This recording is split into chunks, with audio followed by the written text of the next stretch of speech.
artificial intelligence is not so much about a mind as it is a set of algorithms. We can't trust these Yeah. things in the way that the words artificial intelligence would make us want. The AIs had specific goals, like, they were very goal-oriented. Their lives, the way that the authors chose to portray them, their lives were gamified to a point where it ruled whether or not they would help someone. We're so excited about our artificial intelligence, and we're deluding ourselves. One of the big questions occupies us right now and will continue to occupy us is this idea. So, Kat, the Reinvented Detective. The anthology delves into the future of crime solving in a tech savvy world. From your perspective as an editor, what story or concept within the book most vividly captures the essence of how AI and technology transforms the traditional detective work? So I think that's two questions because I do want to talk about AI. Hmm. So I'm going to talk about technology Sure. first, which I think is really well embodied in Request to Vanish by Lauren Ring and the search for Angel's Cord, which is a world that I think is very much one of the future in that it is one where it is a world of data. It's a world where information is money, or at least it's a very highly valuable commodity that can always be devalued by making more of it or making it public. And I think that's an interesting twist for a detective in that they need to both be aware of all the tools that one uses to grapple with data, but also needs to be aware of kind of these weird dimensions of information. Because usually information wants to be free, at least we think of it in that way. And increasingly, corporations don't want us to think of it as free. So that's an Sure. interesting twist. So, do you have an example of from one of the stories that captures on this particular theme of data? Oh, yeah. It's the Request to Vanish by Lauren Ring. And the Hmm. detective's search for Angel's Court, I think, shows how there is this weird subworld that detectives of the future and today need to navigate, where they need to be able to go into not just the internet, but the dark web. And they have to deal with the fact that people can try to erase data, but there's still traces. And I think that and where past detectives dealt with physical clues and those sort of Hmm. physical traces, now they're dealing with these intangible bits of information. Definitely. So it's a huge difference from the crime stories that we watch about all these physical world crimes where you have to have a tape around it, but now it's you Yeah. have to go and look at the crimes online. Oh, absolutely. It's like there's a funny part in Sherlock Holmes where he talks about his monograph on 20 kinds of cigarette ash. So you can tell what cigarette your criminal was smoking from the detritus left behind. And now it's 20 different kinds of data. It's interesting. Definitely. So, Jen, the anthology explores new dimensions of law, order, and justice. Can you share how one of the stories tackles the complexities of crime and punishment in a world where technology can both commit and solve crime? Absolutely. Frog and Esther Jones wrote a beautiful, somewhat depressing, but really well written story called Coded Out. It's a murder mystery about cyber addiction and overdoses. The murders are being committed anonymously, and they were constantly being labeled as accidental overdoses. The police investigator is one of those people who understands that this something is not right, and they start trying to investigate the corporation that all the deaths seem to be linked by or linked with, and they're blocked both by the corporate policy and the laws written that support the corporations. But someone comes forward and the investigation continues. But once the investigator discovers the truth of the matter involving the technology used by the corporation and who or what is committing the murders, she understands that nobody is going to believe her. So she uses the technology to get proof, but she does so at a very high cost. So it's The crime is committed by technology and the people around the technology. We are always dealing with people considered who's more important of a victim. And in this case, is they're just overdoses.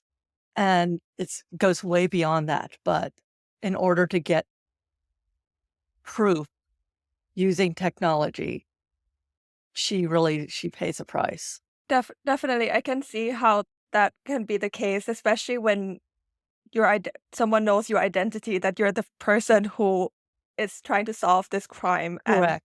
yeah, and especially with technology, I feel like it's so easy to trace who is the person that's trying to gain access to the data as well. So I think that's definitely one of the aspects. In general, the world has got this weird paradox of all of our data is out there, and the corporations and the government, they're all collecting it.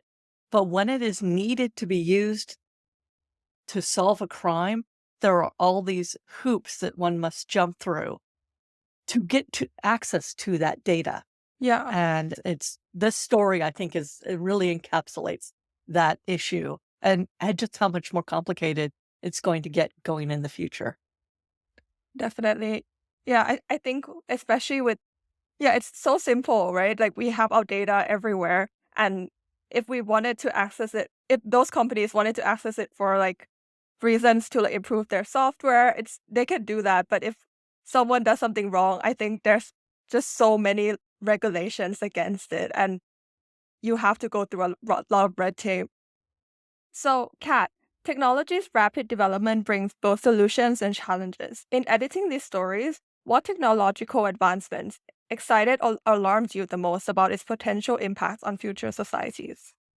So this is where I want to talk about artificial intelligence, because this is totally the thing that is the sort of most alarming right now. And I think it's very cool also. But artificial intelligence, I think we see it in the story To Every Seed Their Own Body by Guan Un, where the artificial intelligence, turns out to be crucial to what's going on, and in a very sort of dire way.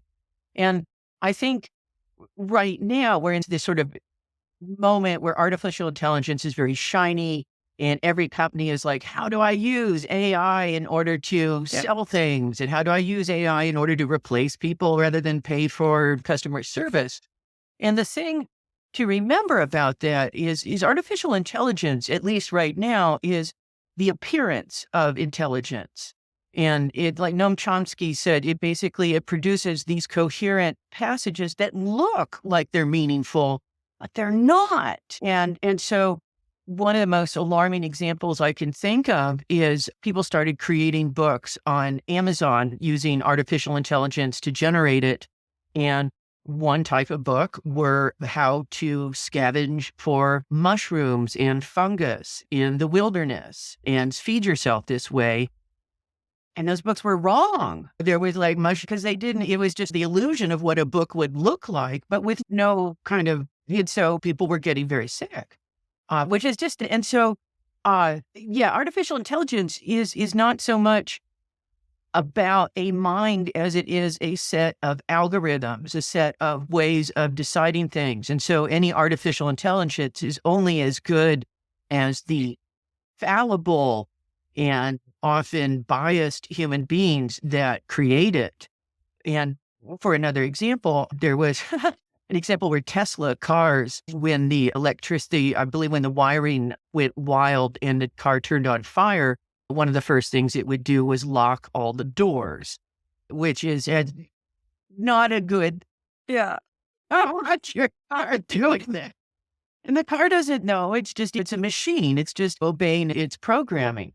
There's a wonderful short story by Sarah Gailey called STET that is about this. It's about a person responding to an article about how self-driving cars decide whether to hit the child in its path or a very valuable thing. And it's just, we can't trust these things in the way that the words artificial intelligence would make us want. Because we want artificial intelligence. We want buddy machines. We want to talk to shit. We're humans.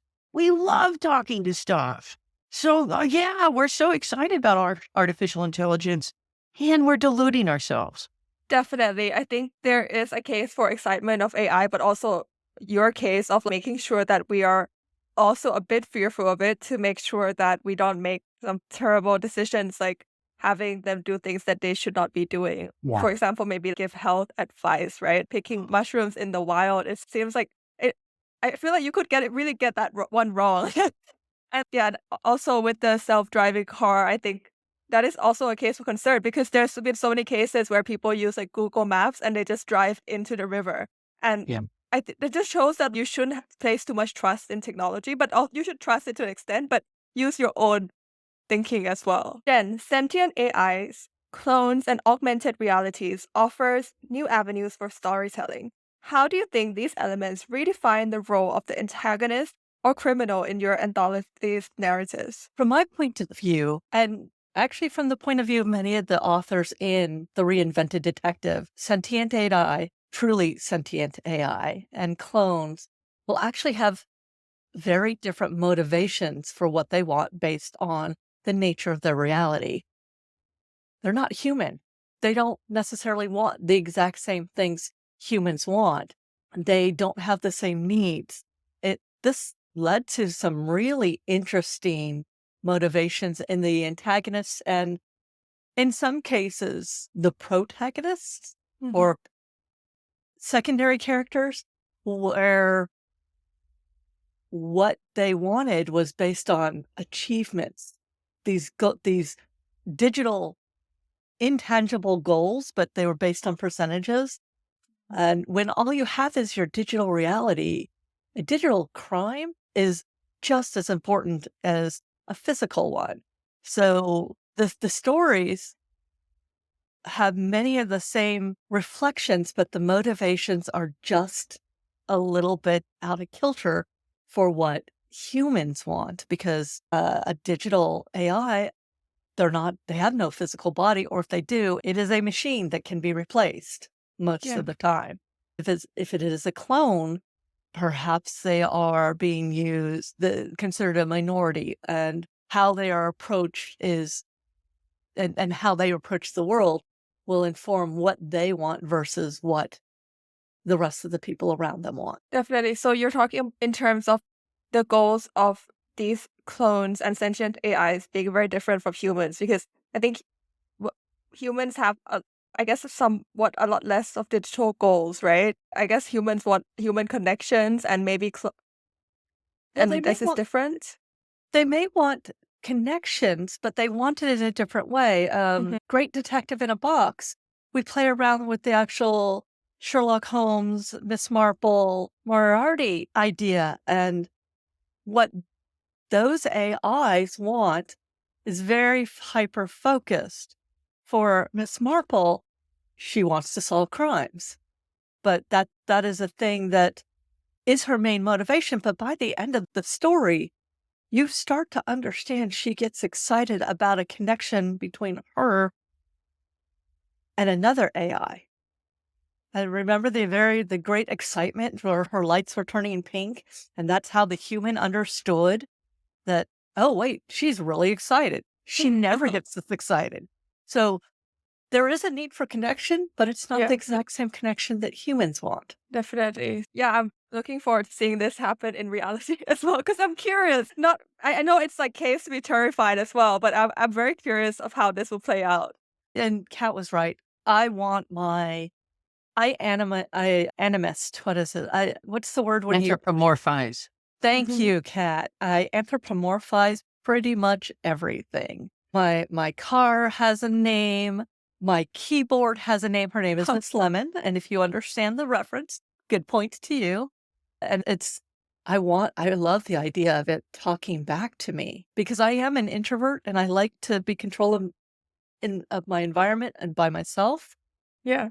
But the idea of being able to be like people shouting out, "Hey, Google, what's the temperature right now?" I wouldn't mind having, if you've watched The Good Place, a Janet, where I'm like, "Janet, I need to know what kind of motorcades or conveyances were used in 1920s India by the colonialists, which, by the way, Ask a Librarian is where you want to go there, because askalibrarian.com, or you just call your local librarian. They will assist you.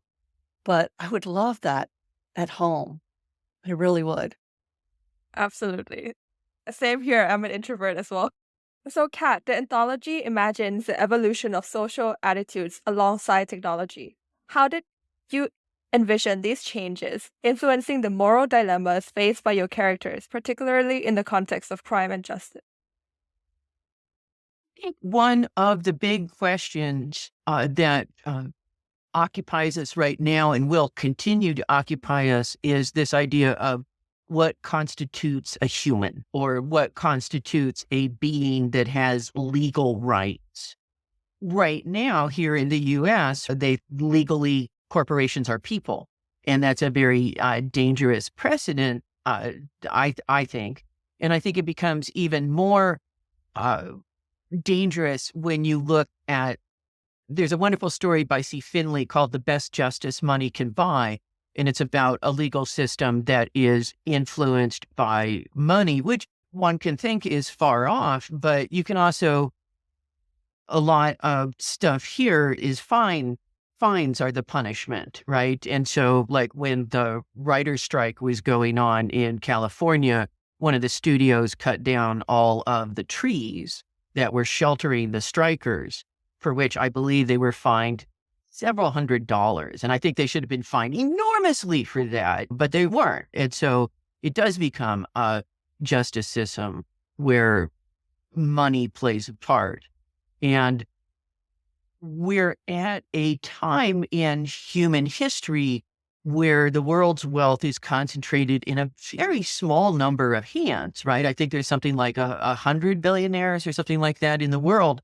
And these folks are skewing society. Twitter, what Elon Musk has done to Twitter/X has been an extraordinary thing to watch. And it's almost, he's super rich, so he's got superpowers and can affect the world so wildly. And so I think this idea of what is a human, or what is an entity worthy of rights, and do financial resources give you super rights? Is it something that detectives and police are going to have to deal with? I would hope. So, yeah. Yeah, definitely. I think that it's a very important case in point because, honestly, it's just not exactly fair, right? and to get away with things just because you Yeah. have money. Yeah, and I would like to see that tackled as well. Yeah, absolutely. I think, and we can see that. I can look at the differences in the way my money is handled versus that of somebody who has very little money. And it's very hard for people to dig themselves out of poverty because the system is so skewed. It's like a fish trap. They swim into poverty and then it's very hard to swim out. And I don't mean Yeah. to make light of that by laughing. I think it's one of the kind of tragic flaws of today's existence. Definitely. Jen, collaborating with various authors to shape this anthology, what insights did you gain about the intersection of technology and speculative fiction, especially concerning detective stories? One of the things I saw but I didn't expect was the fact that and I just referenced this, that the AIs had specific goals, like they were very goal-oriented. Their lives, the way that the authors chose to portray them, their lives were gamified to a point where it ruled whether or not they would help someone or commit a secret crime against someone, specifically to see if it met that goal. For example, in Lazarus Black's Agents Provocateur, a character helped the detective because it would, and I will quote, it would put them one step closer to my crime-fighting achievement. And then the other two AI characters, who were personal assistants, manipulated things so that their two principals would get together because they look good together. But also they were manipulating things because they wanted to assist their principals in getting over mommy issues or intimacy issues. But they're doing it from a very gamified outside point of view. And this is something that came up multiple times in multiple different ways that I found it interesting, and I'd never thought of it that way. But because we humans often gamify our lives, it makes sense that an AI would have specific achievements and they would be able to keep track of their, I'm 55% to my crime fighting achievement. And it's just one of those things I was like, oh, that really puts a different spin on things that I had not actually expected. But of course, games, the mark of a complex being is how much more complex their games are. Yeah, definitely. I think that's very fascinating because I think in terms of objectivity, AIs would definitely be more objective than humans because humans, when they analyze, sometimes they get attached to certain people and situations, but and even though we try to be objective, we're not fully objective. But with this, it's definitely going to be objective and probably a lot more fun for them as well because you're just And like their completely biases are based detached. on their achievements, which is Yeah. also very strange to me. That uh, I can see how that would work. So, Kat, with the advent of technologies like AI and augmented reality, what new forms of crimes do you anticipate being prevalent, and how might detectives adapt to solve them? I think a lot of crimes are going to deal so much again with data, and not just data stealing, but impersonation. This idea of, because we've been, so far, we've been able to say, hey, if it's on tape, if it's on video or whatever, it must be true. And now we can't say that anymore. It's Yeah, just not possible at all. And I think that is something detectives are going to have to become adept in, is figure out, how do you know what's real and what's not? I think Lisa Morton's The Gardener's Mystery, Notes from a Journal, really deals with that, where she's trying to track down, where did the data come from? Who taped the incriminating clip? And I think that is the sort of things, one of the things that detectives are going to have to adapt to. definitely.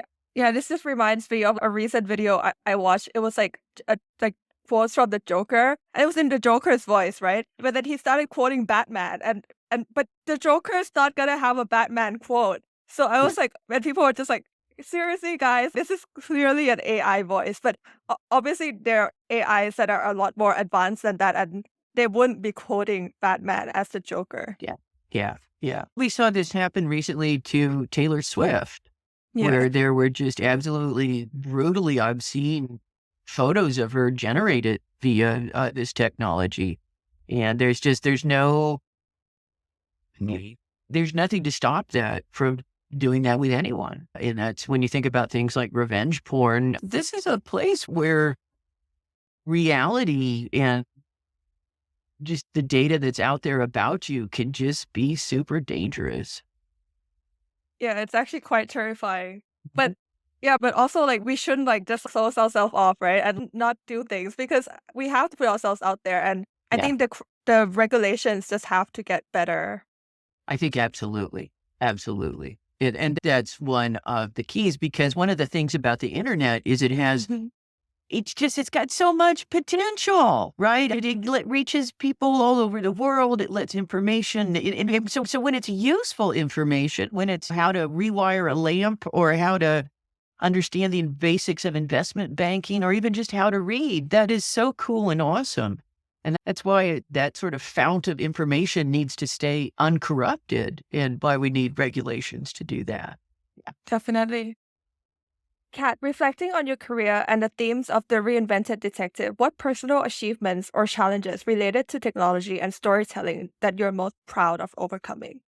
This actually goes back several decades, and it was when I was working with an online game called Armageddon Mud, which is still around. And the challenge that I had to figure out was, how does storytelling, when it's in the context of a game, work when it's in the context of a game? How do you tell a story in such a way that the player can make decisions and have it affect the story? And that was complicated. And I had to learn how to write code in C. And I had to learn how to code in JavaScript in order to make strange and delightful little objects in the world that operated. And that was what got me into computers. I ended up working for Microsoft for that. And I'm really excited. Actually, I've got a chance to write for a game again this year, which I can't really talk about, but I'm very excited about a chance to go back and see Wow. that there's just new ways of storytelling now. I could, for the computer geeks listening, I could do variables now, which is super cool. And it's, yeah, it's going to be really fun. And that is, one of the things I'm proud of is that I am technologically adept, and I always try to test the new technology and see what it's like. But of course, as you get, I never want to be your grandparent where they're like, someone take the TV remote away from me, because I don't want to be that person. I'm sure it's coming though. He's take the brain plug away from me. But I'll keep trying. I love that. I love that you're into coding and you're still doing games and also sci-fi. I feel like there's such a huge blend. And honestly, I feel like most of CEOs I talk to, they're so into fantasy. Like you can tell that people came into this field because when they were younger, they read sci-fi or Mm. fantasy, and it just brought them here. But I love that you're doing both, and that's just so fascinating. Jen, leaving a high-paying tech job to follow your passion for writing was a bold move. How has this transition influenced your perspective on the themes of technology and humanity explored in the Reinvented Detective? Truth be told, I know just enough to be dangerous. I was a QA engineer for 15 years. I broke software for a living. By the Wow. end of it, of my tech career, I was running QA departments.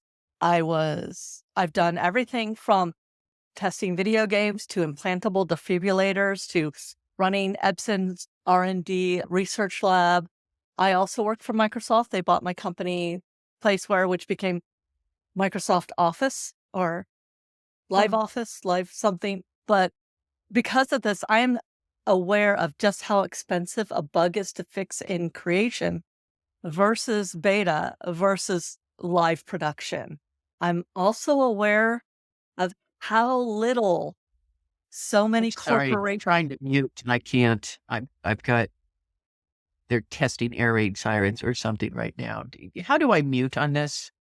I think There's a little thing at the Yeah, bottom. okay, so I've learned how to. If you want to start again, I'm very sorry about that. It's a it's all noisy. right. I can cut it out. Okay. The thing that I'm very aware of is how little so many corporations care about bugs in their software unless it directly affects the bottom line. And most QA engineers are absolutely dedicated to wanting clean software. They do their best to replicate it, and they're like, this is a problem. This is something our users will run into. And they are all disappointed when they are constantly told that bug isn't important enough to be fixed. And because of this, I use all of this in my writing because I was a corporate person for 15 years or 16 years. I know some number of years. And I remember what it was like. And I remember going up the ladder from being just a cog in the wheel, then a test lead, then a team lead, and then running my department. And every step of the way, I would fight to have bugs fixed. And I would fight for and I would constantly be told this wasn't important. When I'm writing about technology, I always keep that in the back of my mind. Would a bug that didn't affect the bottom line get fixed? Not unless it was not unless it stopped people from using the software or unless it was so visible it was hurting the reputation of the company. Right now, I think there's a game that just had its Call of Duty just had a new version come out, but it's currently getting lambasted because apparently it's using all old maps, kind of rejiggered. I don't play Call of Duty, but I was out and about in the world and I was talking with people and they were listening. This is Reboot Island.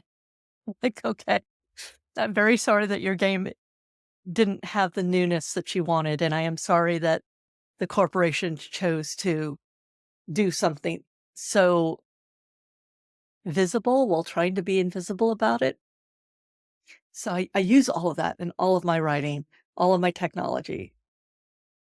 Definitely. I can definitely see how it informs the writing because you can tell when it's like someone who's just imagining things that they haven't faced themselves. And I feel like both of you are like tech people. You've been in tech you could both code, and it's just yeah, it's super cool how there's this blend of tech and writing and imaginative, like speculative fiction, but also from reality as well.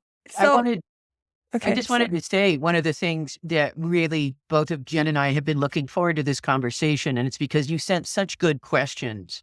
And they were Beautiful so question. clearly ones where you had thought about the material and it'd come up with interesting questions. And we both just deeply appreciate that because it's just been so interesting.